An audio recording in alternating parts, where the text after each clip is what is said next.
একদা সুলাইমান আলাইহিসসালাম তার রাজদরবারে মন্ত্রী পরিষদ এবং দেশের সমস্ত জ্ঞানীগুণী মানুষকে নিয়ে একটি জরুরি মিটিং আয়োজন করলেন। পাশে ছিল তার দেহরক্ষী একটি জিন, আর ছিল তার মন্ত্রী পরিষদ। হঠাৎ করে সুলাইমান আলাইহিসসালাম ঘোষণা করলেন যে তিনি বিবাহ করতে চান।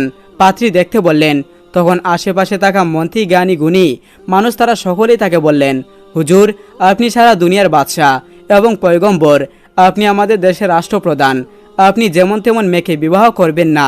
আপনার জন্য কেমন পাত্রী দেখব, যদি বলে দিতেন তাহলে পাত্রী খুঁজতে আমাদের অসুবিধা হতো না। অতঃপর সুলাইমান আলাইহিসসালাম বললেন, আমি যে মেয়েকে বিবাহ করব তার 4টি গুণ থাকতে হবে। প্রথমত, মেয়েটি হতে হবে পর্দাসীন এবং দিনদার। দ্বিতীয়ত, মেয়েটি হতে হবে আমানতদার। তৃতীয়ত, মেয়েটি হতে হবে ভালো বংশের এবং চতুর্থ, মেয়েটি হতে হবে সুন্দরী। অতঃপর পরের দিন থেকে সুলাইমান আলাইহিসসালামের রাজকর্মচারীরা গ্রাম পেরিয়ে এবং সারা বিশ্বে সে এই কথা ঘোষণা করতে লাগলো, সুলাইমান বাদশাহ বিবাহ করতে চায় এবং এই 4টি গুণ যে মেয়ের ভিতরে থাকবে সেই মেয়েকে বিবাহ করবে। পরের দিন একজন গরিব জেলে মাছ বিক্রি করে বাড়ি ফেরার পথে দেখল সুলাইমান বাদশাহর সৈন্যরা রাস্তা দিয়ে যাচ্ছে এবং সেখানে কয়েকজন লোক ভিড় করে দাঁড়িয়ে আছে। এটা দেখে জেলেও সেখানে দাঁড়িয়ে পড়ল। হঠাৎ করে সুলাইমান বাদশাহের সৈন্যরা এভাবে আসছে কেন? তখন একদল লোকেরা বলল, সুলাইমান বাদশাহ বিবাহ করতে চায় এবং যে মেয়েকে বিবাহ করবে তার মধ্যে 4টি গুণ থাকতে হবে। মেয়েটি পর্দাসীন এবং দিনদার হতে হবে, মেয়েটি আমানতদার হতে হবে, মেয়েটি সুন্দরী হতে হবে। এই কথা শুনে জেলে বাড়ির পথে রওনা দিল। কিছু দূর গিয়ে জেলে মনে মনে দোয়া করে বললেন, হে আল্লাহ রব্বুল আলামিন, আমার বাড়ি আমার একটা মেয়ে রয়েছে, সে বিবাহের উপযুক্ত।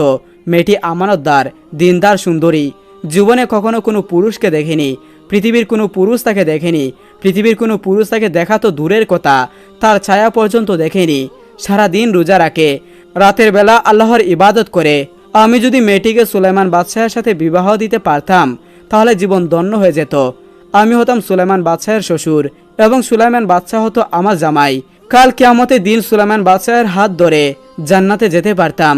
হে আল্লাহ, তুমি দয়ার সাগর, তুমি রাহমাতুল্লিল আলামিন, এই দোয়া তুমি কবুল করে নিও। এই দোয়া করার পর অশ্রুভরা চোখ নিয়ে বাড়িতে গিয়ে তার স্ত্রীকে ডেকে বলল, স্ত্রী, তুমি কি কোনো কথা শুনেছ? তখন স্ত্রী বলল, কি এমন কথা? আমি তো কিছুই শুনিনি। আর আপনার চোখে এমন জল কেন? আপনার কি হয়েছে? তখন জেলে বলল, আমাদের দেশে বাদশাহ, রাষ্ট্রপ্রধান পয়গম্বর সুলাইমান আলাইহিসসালাম বিবাহ করতে চান। তিনি যে মেয়েকে বিবাহ করবে তার ভিতরে 4টি গুণ থাকতে হবে। যে 4টি গুণের কথা বলেছে তার মধ্যে আমাদের মেয়ের 3টি গুণ আছে। মেয়েটি হতে হবে পর্দাসীন, দিনদার, মেয়েটি হতে হবে আমানতদার, মেয়েটিকে সুন্দরী হতে হবে এবং ভালো বংশের হতে হবে। আমাদের মেয়েটিকে যদি পয়গম্বরের সাথে বিবাহ দিতে পারতাম তাহলে জীবন ধন্য হয়ে যেত। তখন স্ত্রী বলল, আপনি এসব কি বলছেন? এমন কথা আর বলবেন না। আমরাও হলাম জেলের বংশ, ঘর নাই, বাড়ি নাই, দিনবেলা খাবার নাই। পয়গম্বর সুলাইমান আলাইহিসসালাম হলেন বাদশাহ। সুলাইমান বাদশাহ রাজপ্রাসাদে কোনো কিছু অভাব নাই, তিনি হলেন অনেক ধনী, আমরা হলাম গরিব মানুষ। এটা কিভাবে সম্ভব? এমন কথা আর বলবেন না। সুলাইমান বাদশাহের সৈন্যরা জানতে পারলে বিপদ হতে পারে। আমাদের পক্ষে এমন স্বপ্ন না দেখাই ভালো। এভাবে জেলে মনের ব্যথা মনে নিয়ে মাছ ধরার উদ্দেশ্যে রওনা হলো। এদিকে মেয়েটি ঘর থেকে বের হয়ে বলল, আব্বাজান, কোথায় যাচ্ছেন? কোনোদিন তো এমন করে চলে যান না। এই প্রশ্নের উত্তর দিল না। কিছুক্ষণ পর মা মেয়ে যখন একসাথে বসেছিল তখন মা বলল, শুনেছি সুলাইমান বাদশাহ বিবাহ করবে। সে যে মেয়েকে বিবাহ করবে তার 4টি গুণ থাকতে হবে, আর সবগুলো গুণ তোমার মধ্যে আছে। শুধু গরিব ও জেলে হওয়ার কারণে বিবাহ দিতে পারলাম না। তখন মেয়েটি বলল, আম্মা জান, আমার যদি চরিত্রবান, আমানতদার, দিনদার ও আল্লাহওয়ালা সুলাইমান পয়গম্বরের সাথে বিবাহ হতো তাহলে আমার নারী জীবন সার্থক হয়ে যেত। অতঃপর মা তাকে জোরে ছড় মারল এবং বলল, খবরদার, এমন কথা মুখে বলবি না। বাদশাহ সুলাইমান যদি জানতে পারে তাহলে আর আস্ত রাখবে না। এমন স্বপ্ন আমাদের পক্ষে কখনোই দেখা সম্ভব নয়। তিনি কোথায় আর আমরা কোথায়? তিনি হলেন বাদশাহ আর আমরা হলাম জেলে। মেয়ে তখন কাঁদতে কাঁদতে ঘরের ভিতরে নামাজে বসে দোয়া করতে লাগলো, হে আল্লাহ, তুমি দয়াবান, যে সুলাইমানকে তুমি বাদশাহ বানিয়েছ, সে আমাকে তুমি জেলের ঘরে জন্ম দিয়েছ। যে সুলাইমান বাদশাহকে তুমি ধনী বানিয়েছ, সে আমাকে তুমি গরিব বানিয়েছ। আল্লাহ, তুমি সবই পারো। হে আল্লাহ রব্বুল আলামিন, সুলাইমান পয়গম্বরের স্ত্রী হিসেবে আমাকে কবুল করে নিও। ওগো আল্লাহ, সুলাইমান পয়গম্বরের সাথে আমার বিবাহ না হওয়া পর্যন্ত মৃত্যু দিও না। ওগো আল্লাহ, আমি ছোট থেকে এই পর্যন্ত শুধু তোমার ইবাদত করেছি, তোমার কাছেই চেয়েছি, সুলাইমান বাদশাহের সাথে আমার বিবাহ হলে আমার নারী জীবন সার্থক হয়ে যাবে। কাল কিয়ামতের দিন সুলাইমান নবীর স্ত্রী হিসেবে পরিচয় পাবো। আমার এই দোয়াকে তুমি ফিরিয়ে দিও না আল্লাহ। দোয়া করার পর চিঠি লিখে বিবাহের প্রস্তাব পাঠিয়ে দিল। এদিকে একটি শয়তান জিন বহুদিন ধরে অপেক্ষায় আছে কিভাবে সুলাইমান আলাইসাল্লামের হাতের মুজেদার আংটিটি নিয়ে নিবে, কারণ সমগ্র মানুষ, জিন, পশু পাখি এমনকি বাতাসও তার গোলাম হয়ে থাকত। তাই এই মুজেদার আংটিটি যদি ওই জিন নিয়ে নিতে পারে তাহলে তার কথা সমগ্র বিশ্ব শুনবে, তার গোলাম হয়ে থাকবে। এই শয়তান জিন চাই সুলাইমান আলাইসাল্লামকে সরিয়ে দিয়ে সে ওই সিংহাসনে বসবে। জিন কবে যে রাষ্ট্রপ্রধান হবে সেই অপেক্ষায় আছে। অতঃপর 3-4 মাস পর আবারও সুলাইমান আলাইসাল্লাম একটি জরুরি মিটিংয়ের আয়োজন করলেন। সুলাইমান আলাইসাল্লাম বললেন, কি ব্যাপার, আপনাদের সবাইকে এমন হতাশাজনক দেখাচ্ছে কেন? আর বিবাহের জন্য যোগ্য পাত্রীকে খুঁজে পেয়েছেন? তখন মন্ত্রীদের মধ্যে একজন বলল, হুজুর, আপনার শর্ত অনুযায়ী তেমন বিবাহের জন্য তেমন যোগ্য প্রার্থী খুঁজে পাওয়া যাচ্ছে না। আবার এমন একজন পাত্রী বিবাহের জন্য আপনার কাছে পত্র লিখেছে, যা শুনলে আপনি অত্যন্ত রাগান্বিত হবেন। সুলাইমান আলাইসাল্লাম বললেন, কি এমন পত্র? পত্রটি পেশ করুন। তখন মন্ত্রী পরিষদের মধ্য থেকে একজন বলল, হুজুর, গ্রামে একজন জেলে থাকে, তার একটি মেয়ে আছে, সে আপনাকে বিবাহের জন্য পত্র লিখেছে। তার সাথে এটাও লিখেছে যে সে আপনার সম্পদের উপর কোনো লোভ নেই, শুধুমাত্র আপনাকে সে বিবাহ করতে চায়। মন্ত্রী পরিষদের অপর দিকে তাকা আরেকজন বলল, হুজুর, এটা কখনোই সম্ভব নয়, তার সাহস তো কম নয়। জেলের মেয়ে হয়ে সে সুলাইমান আলাইসাল্লামকে বিবাহ করতে চায়। সুলাইমান আলাইসাল্লাম কিছু না ভেবেই পত্রটি ছিঁড়ে ফেললেন। অতঃপর আল্লাহ রব্বুল আলমিনের কাছে একদল ফেরেশতা বলল, হে আল্লাহ, আপনার পয়গম্বর সুলাইমান ধন সম্পদের কারণে অহংকার করেছে, কেননা জেলের মেয়ের বিবাহর পত্র সে কিছু না ভেবেই ছিঁড়ে ফেলল। অতঃপর আল্লাহ রব্বুল আলামিন বলল, সুলাইমান আলাইসাল্লামের উপর পরীক্ষা শুরু করা হবে। এদিকে জেলের মেয়েটি পত্র ছিঁড়ে ফেরার এই খবর পেয়ে অত্যন্ত শোকাগত হয়ে পড়ল। দুঃখ ভরা ব্যথা নিয়ে নামাজে পড়ে দোয়া করতে লাগলেন, ওগো আল্লাহ, তুমি মহান, তুমি সবই পারো। আমি জেলের মেয়ে, একজন গরিব বলে সুলাইমান বাদশাহ আমার এই প্রস্তাব প্রত্যাখ্যান করেছে। ওগো আল্লাহ, আমি শুধুমাত্র তোমার ইবাদত করি আর তোমার কাছে প্রার্থনা করি।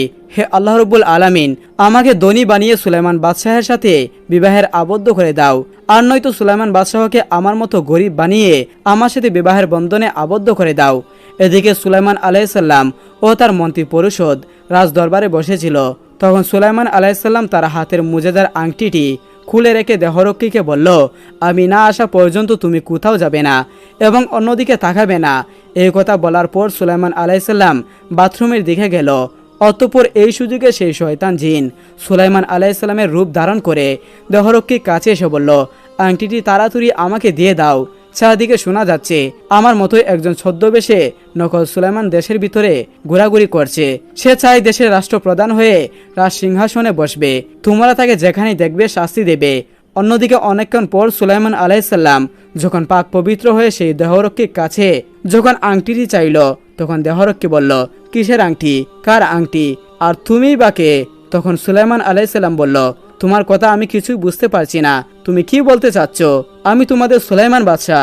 তখন দেহরক্ষী বলল, ও, বুঝতে পেরেছি, আপনি তাহলে সেই ছদ্মবেশ আমাদের সুলাইমান বাদশাহ হতে চান?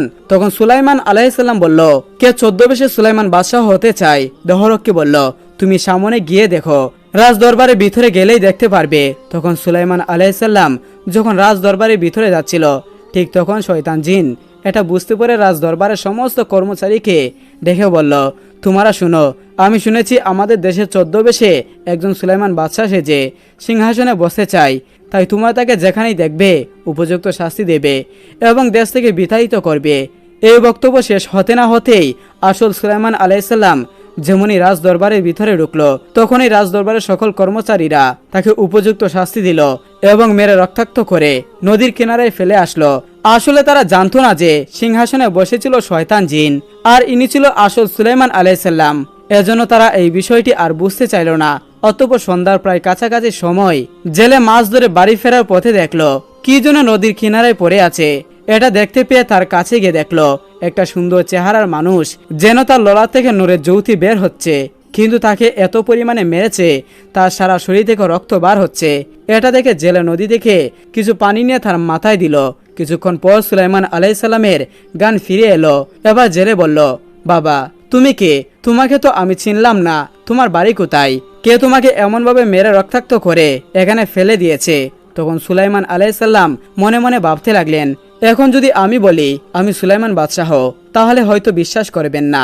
তিনিও হয়তো বলবেন সুলাইমান বাদশাহ তো রাজদরবারে বসে আছে, আমাকে মিথ্যাবাদী মনে করবে। তাই তিনি আর কিছু বললেন না, শুধু বললেন আমার মাথাতে প্রচন্ড আঘাত পেয়েছি, আমি কিছু বলতে পারছি না। এবার জেলে সুলাইমান আলাইসাল্লামকে তার বাড়িতে নিয়ে গেল। পরের দিন সকালবেলা সুলাইমান আলাইসাল্লাম একটু সুস্থ হলো। এদিকে জেলে ভাবল যেহেতু মাছ ধরার জন্য তার একজন কর্মচারী প্রয়োজন, তাই সে সুলাইমান বাদশাহের কাছে এসে বলল, বাবা তুমি এখন কোথায় যাবে? সুলাইমান বাদশাহ কিছু বলল না, তিনি কোথায় যাবেন তা বুঝতে পারছেন না। তাই সুলাইমান বাদশাহ চুপচাপ রইল। তখন জেলে আবার বলল, বাবা ইদানিং আমার জালে প্রচুর পরিমাণে মাছ ধরা পড়ছে, আমার একজন কর্মচারী প্রয়োজন। বাবা যদি তোমার কোনো সমস্যা না থাকে তাহলে আমার সাথে মাছ ধরার কাজে আমাকে সাহায্য করতে পারো, আমি তোমার বেতন দিয়ে দিব, প্রতি মাসে 200 দিরহাম পাবে। এই বলে জেলে চলে গেল। এবার সুলাইমান আলাইহিসসালাম আল্লাহ তাআলার কাছে দোয়া করে বললেন, হে আল্লাহ, আমি জানি না কি পাপ করেছি, ছিলাম বাদশাহ আর এখন আমার কি অবস্থা। আমি যদি কোনো পাপ করে থাকি তাহলে দুনিয়াতেই ক্ষমা করে দিও, কাল কিয়ামতের দিন আমাকে পাপী বানিও না। কিছুক্ষণ পর সুলাইমান আলাইহিসসালাম জেলের সাথে নদীতে মাছ ধরতে গেল। যখন তারা রাস্তা দিয়ে যাচ্ছিল তখন দেখলো বেশ কিছু লোক চিন্তিত ও পেরেশানি অবস্থায় দাঁড়িয়ে আছে। এটা দেখে জেলে তাদেরকে বলল, ভাই আপনারা এমন চিন্তিত অবস্থায় দাঁড়িয়ে আছো কেন? তখন তারা বলল, আমাদের দেশের অবস্থা খুবই খারাপ, নিত্য প্রয়োজনীয় জিনিসের দাম ঊর্ধ্বমুখী, চারিদিকে শুধুই অরাজকতা, হিংসা ঘৃণায় চড়াচড়ি, দেশের বাদশাহ কোনো পদক্ষেপ নিচ্ছে না। আসলে সুলাইমান বাদশাহ তো খুবই ভদ্র এবং খুবই ভালো মানুষ, হঠাৎ কি এমন হলো যে পরিস্থিতি সাধ্যের বাইরে চলে যাচ্ছে? তবু সুলাইমান বাদশাহ চুপচাপে রাজ দরবারে বসে আছে, কোনো ব্যবস্থা নিচ্ছে না। দেশের জনগণ খুবই কষ্টের মধ্যে আছে। এটা শুনে সুলাইমান বাদশাহ কিছু বুঝতে পারছেন না আসলে ব্যাপারটা কি হয়েছে। তিনি সব ভুলে গেছেন। সেখানে যে সিংহাসনে বসে আছে, যে দেশ চালাচ্ছে, সে আসলেই একজন শয়তান জিন, কিন্তু তার হাতের মুজেজা সেই আংটিটি তার কাছে নেই, তাই কিছুই করতে পারছেন না। আবার এটা বলতেও পারছেন না যে আমি সুলাইমান বাদশাহ, তাহলে কেউ বিশ্বাস করবে না। এই কথা শোনার পর তারা আবারও নদীতে মাছ ধরতে চলে গেল। জেলে যখন নদীতে মাছ ধরল তখন দেখলো এই প্রথম প্রচুর পরিমাণে মাছ ধরা পড়ল। জেলে মনে মনে ভাবল, হে আল্লাহ, যেদিন থেকে এই যুবক আমার ঘরে এসেছে সেদিন থেকে আমার ঘর রহমতে ভরে গিয়েছে। আমি জানি না কে এই যুবক, তবু তার উসিলায় তুমি আমার রহমত দান করেছ, সমস্ত প্রশংসা তোমারই। মাছ ধরা শেষ হলে জেলে ও সুলাইমান বাদশাহ আবার বাড়িতে ফিরে এলেন। সেদিন রাত্রে জেলের মেঠি নামাজ পড়ে আবার খান্না ভরা কণ্ঠ নিয়ে অশ্রু ছেড়ে দিয়ে আল্লাহর কাছে দোয়া করতে লাগলো, ওগো আল্লাহ, তুমি বিশ্বজগতের প্রতিপালক, তুমি সবই জানো। আমার এই নারী জগতে আমি কখনো কোনো পুরুষকে দেখিনি, কেউ আমাকে দেখেনি। আমি শুধুমাত্র সুলাইমান বাদশাহকে স্বামী হিসেবে না পাওয়া পর্যন্ত আমাকে তুমি মৃত্যু দিও না। সুলাইমান বাদশাহকে স্বামী হিসেবে পেলে আমার নারী জীবন সার্থক হয়ে যাবে। কাল কিয়ামতের দিন সুলাইমান পয়গম্বরের হাত ধরে আমি জান্নাতে যেতে পারবো। ওগো আল্লাহ, আমার এই দোয়া তুমি কবুল করে নিও। পরের দিন জেলে ও সুলাইমান আলাইহিসসালাম মাছ ধরার উদ্দেশ্যে রওনা দিল। যখন তারা নদীতে মাছ ধরছিল তখন হঠাৎ ঝড় বৃষ্টি সহ বজ্রপাত শুরু হলো। আর তখনই নদীর উপর দিয়ে উড়ে যাচ্ছিল এক ভালো জিন। সুলাইমান বাদশাহকে দেখে জিন হঠাৎ থেমে গেল। অতঃপর জিনটি বলল, কি ব্যাপার, সুলাইমান বাদশাহ এখানে কেন? তিনি তো রাজ দরবারে থাকার কথা, তাহলে ওখানে কে বসে আছে? এটা ভেবে সেই জিনটি সুলাইমান বাদশাহকে কিছু না বলে রাজ দরবারে গিয়ে দেখলো আসলে ব্যাপারটা কি। ব্যাপারটা তার আর বুঝতে বাকি রইল না যে রাজ দরবারের সিংহাসনে বসে আছে শয়তান জিন। সুলাইমান বাদশাহর রূপ ধারণ করে সুলাইমান বাদশাহকে ক্ষমতা থেকে সরিয়ে দিয়েছে। দেখলো তার হাতে মুজেদার আংটি সেই জিন পরে আছে, সেজন্য সমগ্র বিশ্ব তার গোলাম হয়ে রয়েছে। অতঃপর ভালো জিন শয়তান জিনটিকে তাড়া করলো। এদিকে জেলে ও সুলাইমান বাদশাহ যখন মাছ ধরে নদীর কিনারায় এসে থামলো, ঠিক তখনই ভালো জিন খারাপ জিনটিকে তাড়া করতে করতে নদীর ওপর দিয়ে যাচ্ছিল। আর তখনই খারাপ জিনের হাতে থাকা সেই মুজেজার আংটিটি নদীর মধ্যে পড়ে গেল। এদিকে নদীর মধ্যে একটি বড় মাছ সেই সময় তার খাবার সংরক্ষণ করেছিল, কিন্তু হঠাৎ করেই আংটিটি তার সামনে আসায় সে আংটিটি সে বক্ষণ করে নেই। অতঃপর জেলে ও সুলাইমান বাদশাহ মাছ ধরে বিক্রি করে বাড়িতে ফিরে এলো। অতঃপর পরের দিন সকালবেলা সারাদিকে খবর হয়ে গেল যে দেশের বাদশাহ সুলাইমান পয়গম্বরকে পাওয়া যাচ্ছে না, তিনি কোথায় যেন চলে গেছেন। এদিকে জেলের ঘরে থাকা সুলাইমান আলাইহিসসালাম প্রায় 1 বছর হয়ে গেল, তার আজ ছুটি নেওয়ার দিন, আজকে তিনি চলে যাবেন। জেলে ও তার স্ত্রী ডেকে বলল, আচ্ছা আমাদের বাড়িতে 1 বছর ওই যুবক আছে, এই যুবকটি তোমার কেমন লাগছে? তার স্ত্রী বলল, ভালো, তার মতো ভদ্র ও ইমানদার রূপবান যুবক জীবনেই দেখিনি। তখন জেলে বলল, এই যুবক যেদিন থেকে আমাদের বাড়িতে এসেছে সেদিন থেকে আমাদের বাড়িতে আল্লাহর রহমত ভরে গিয়েছে, আমাদের অভাব দূর হয়ে গেছে, আমরা উন্নতি করতে পেরেছি। এমন ভালো মানুষ আমার জীবনে কখনোই দেখিনি। আমাদের একটা সুন্দরী পর্দাসীন ইমানদার ও আমানতদার মেয়ে রয়েছে, তার বিবাহের বয়স হয়েছে। আচ্ছা, এই যুবকের সাথে যদি আমাদের মেয়েকে বিবাহ দেই তাহলে কেমন হবে? তখন তার স্ত্রী বলল, ভালোই তো হতো, কিন্তু এই যুবক কি রাজি হবে? অতঃপর জেলে সুলাইমান আলাইহিসসালামের কাছে গিয়ে বলল, আচ্ছা বাবা, আমি তোমায় কিছু কথা বলবো, তুমি কি শুনতে রাজি আছো? তখন সুলাইমান আলাইহিসসালাম বলল, কি এমন কথা, বলুন। জেলে বলল, আচ্ছা বলুন তো, আমাদের বাড়িতে কয়জন লোক আছে? সুলাইমান আলাইহিসসালাম বলল, 3 জন, আপনি, আপনার স্ত্রী এবং আমি। জেলে বলল, না, আমরা মোট 4 জন আছি। তুমি কি কখনো এটা জানো? সুলাইমান আলাইহিসসালাম বলল, কি বলছেন? আমি তো জানি 3 জন, কিন্তু আরেকজনকে? জেলে বলল, আমার একটি মেয়ে রয়েছে, তুমি কি কখনো তাকে দেখেছো? সুলাইমান বাদশাহ বলল, না, আমি তো তাকে দেখা দূরের কথা, তার ছায়া পর্যন্ত দেখিনি। অতঃপর জেলে বলল, বাবা, আমার একটি মেয়ে খুবই পর্দাসীন, ইমানদার ও আমানতদার, জীবনে কখনো পুরুষকে দেখেনি, তাকেও কেউ দেখেনি, সারাদিন রোজা রাখে এবং রাতের বেলা আল্লাহর ইবাদত করে। তোমার সাথে তার বিবাহ বন্ধনে আবদ্ধ করতে চাই। সুলাইমান বাদশাহ মনে মনে বলতে লাগলো, ওগো আল্লাহ, আমাকে কেমন পরীক্ষায় ফেলেছ। আমি ছিলাম বাদশাহ, আর এখন আমার কেমন অবস্থা। জানি না আমি কি অপরাধ করেছি। আল্লাহ গো, আমাকে ক্ষমা করে দাও, আপনি আমার উত্তম অভিভাবক। তখন ভাবল, দেশের যা অবস্থা তাতে আমার কিছুই করার নেই, বিয়ে তো একটা করা লাগবে। যদিও জেলে বারবার বলছে তার মেয়েটি পর্দাসীন, ইমানদার, আমানতদার, তাহলে বিবাহ করা যেতে পারে। অতঃপর বিবাহের জন্য রাজি হয়ে গেল। এরপর জেলে বিবাহের জামা কাপড় কেনার জন্য 100 দিরহাম দিয়ে দিল আর বলল, বাবা যাও, বাজার থেকে সমস্ত জিনিসপত্র কিনে আনো। বাজার থেকে জামা কাপড় কেনার পর সেই দিন তাদের বিবাহ সম্পূর্ণ হলো। বিবাহের পর সুলাইমান আলাইহিসসালাম এবং জেলে দুজনে তখন জামাই শ্বশুর। পরের দিন একই সাথে আবারও নদীর পথে মাছ ধরতে গেল। অতঃপর নদীর মধ্যে যে মাছটি সুলাইমান আলাইহিসসালামের মুজেজার আংটিটি খেয়ে ফেলার কারণে সমুদ্রের সমস্ত ছোট বড় প্রাণী তার গোলাম হয়ে গিয়েছিল। সে যেদিকে যায় সবাই সেদিকে যায়। এই বড় মাছ বুঝতে পারছিল না আসলে কোন কারণে তার পিছনে সবাই দৌড়াচ্ছে। সুলাইমান আলাইহিসসালাম এবং জেলে যখন মাছ ধরার জন্য জাল ফেলল, আর তখনই ওই আংটি খেয়ে ফেলা মাছটি সহ সমুদ্রে প্রচুর মাছ জালে উঠল। এটা দেখে জেলে মনে মনে বলল, হে আল্লাহ, এই যুবক যখন থেকে আমার ঘরে এসেছে তখন থেকে আমার ঘর রহমতে ভরে গেছে, আর আজকে আমার জামাই হওয়ার কারণে আরো রহমত দান করেছ। আমি জানি না এই যুবককে, আমার জীবনে এত মাছ কখনো ধরতে পারিনি। আল্লাহ, সমস্ত প্রশংসা তোমারই। জেলে তখন সমস্ত মাছগুলো বিক্রি করে দিল। শুধুমাত্র যে মাছটি আংটি খেয়ে ফেলেছিল ওই মাছটি অতিরিক্ত বড় হওয়ার কারণে জামাইকে খাওয়াবো বলে বাড়িতে নিয়ে গেল। কিন্তু কেউ জানে না আসলে ওই মাছটির পেটে সুলাইমান আলাইহিসসালামের মুজেজার আংটি রয়েছে। বাড়ি এসে জেলে তার মেয়েকে ডেকে বলল, মা, এই মাছটি ভালো করে রান্না করো, যেহেতু আজকে তোমাদের বিবাহ সম্পূর্ণ হয়েছে, তাই তুমি নিজের হাতে রান্না করে জামাইকে খাওয়াবে। এই বলে বাবা সেখান থেকে চলে গেল। অতঃপর জেলের মেয়ে মাছ রান্না করার জন্য মাছ কাটতে গেল। মাছ কাটতে গিয়ে দেখলো মাছের পেটের ভিতরে একটি আংটি রয়েছে। আংটিটি সম্পূর্ণ অন্যরকম দেখাচ্ছে, যা সাধারণ কোনো আংটি নয়।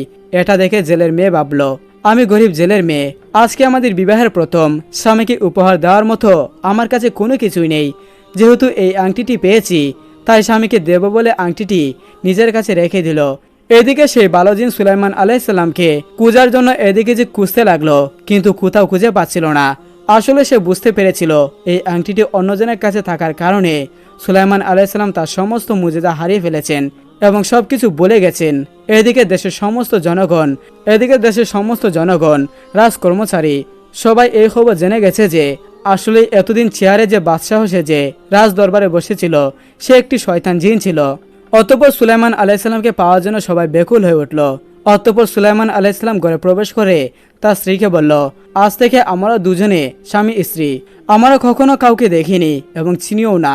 আল্লাহর রহমতে আমরা দুজনেই বিবাহ বন্ধনে আবদ্ধ হয়েছি। কিন্তু আমার কিছু প্রশ্ন আছে, তুমি কি প্রশ্নের উত্তর দিবে? তখন জেলের মেয়ে বলল, আপনি আমার স্বামী, আপনার সেবা করাই আমার একমাত্র কর্তব্য, অবশ্যই আপনার প্রশ্নের উত্তর দেব। তখন সুলাইমান আলাইহিসসালাম বললেন, আচ্ছা বলো তো, তুমি কি কখনো কারোর সাথে প্রেম করেছো? সে বলল, না, আমি কখনো কারোর সাথে প্রেম করিনি, তবে আমার একটা পুরাতন স্মৃতি আছে যেটা বলে আমি আর দুঃখ পেতে চাই না। তখন সুলাইমান আলাইহিসসালাম বললেন, কি এমন স্মৃতি? আমার সাথে বলো, আমি শুনতে চাই। তখন সে বলল, না, সেই স্মৃতি মনে করে আমি আর দুঃখ পেতে চাই না। আমার বাবা মা আপনার সাথে বিবাহ দিয়েছে, তাই আপনি আমার স্বামী। তখন সুলাইমান আলাইহিসসালাম বলল, তুমি সেই স্মৃতির কথা বলো, আমি কথা দিচ্ছি আমি তোমার কথার মূল্য দেব, আমানতের খেয়ানত করব না। তখন জেলের মেয়ে বলল, তাহলে শুনুন, আজ থেকে বহুদিন আগের কথা, আমি একজনকে না দেখে ভালোবেসে ফেলেছিলাম। তাকে কখনো দেখিনি।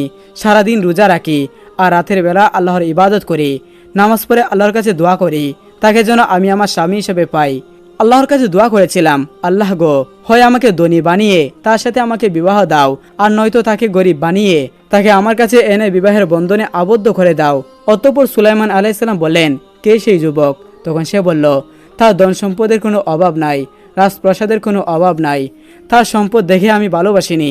তিনি যে 4টি শর্ত দিয়েছিলেন তার মধ্যে 3টি শর্ত আমার ছিল। শুধুমাত্র জেলের মেয়ে হওয়ার কারণে, গরিব হওয়ার কারণে আমার প্রতিটি ছিঁড়ে ফেলেছিল। তখন সুলাইমান আলাইহিসসালাম বললেন, যুবকটিকে? সে বলল, তিনি হলেন সমগ্র বিশ্বের বাদশাহ দাউদ পুত্র সুলাইমান আলাইহিসসালাম। তার কথা ভেবে পুরাতন স্মৃতি মনে করে আমি আর ব্যথা পেতে চাই না। আজ থেকে আপনি হলেন আমার স্বামী সুলাইমান। এই কথা বলে সেই মুজেদার আংটিটি সুলাইমান আলাইহিসসালামের হাতে পরিয়ে দিল। অতঃপর সুলাইমান আলাইহিসসালাম আংটিটি পরা মাত্রই তার সমস্ত মুজেদা ফিরে পেল। সাথে সাথে তিনি সমস্ত ঘটনাগুলো চোখের সামনে মনে পড়তে লাগলো। তিনি বুঝতে পেরেছিলেন বহুদিন আগে একদিন জেলের মেয়ে তার কাছে বিবাহের জন্য পত্র লিখেছিলেন। আসলে এই সেই মেয়ে। ভুলবশত তিনি সামান্য অহংকারের কারণে পত্রটি ছিলে ফেলেছিলেন। তিনি নিজে ভুল বুঝতে পেরেছে। এই ঘটনাটি বুঝতে পেরে সুলাইমান আলাইহিসসালাম নত হয়ে সেজদায় পড়ে আল্লাহর কাছে দোয়া করে বলল, ওগো আল্লাহ, তুমি আমাকে ক্ষমা করে দাও, আমি ভুল করে ফেলেছি। তুমি মহান, তুমি সবই পারো। তুমি মেয়েটির দোয়া কবুল করে নিয়েছো, আমাকে বাদশাহ থেকে ফকির বানিয়ে তার ঘরে এনে স্বামী হিসেবে কবুল করে নিয়েছো। ওগো আল্লাহ, আমি না জেনে ভুল করার কারণে আমার এই পরিস্থিতি হয়েছে। আল্লাহ গো, আমি আর কত ভুল করেছি জানি না, দয়া করে মেহেরবানি করে আমাকে ক্ষমা করে দাও। আমিন।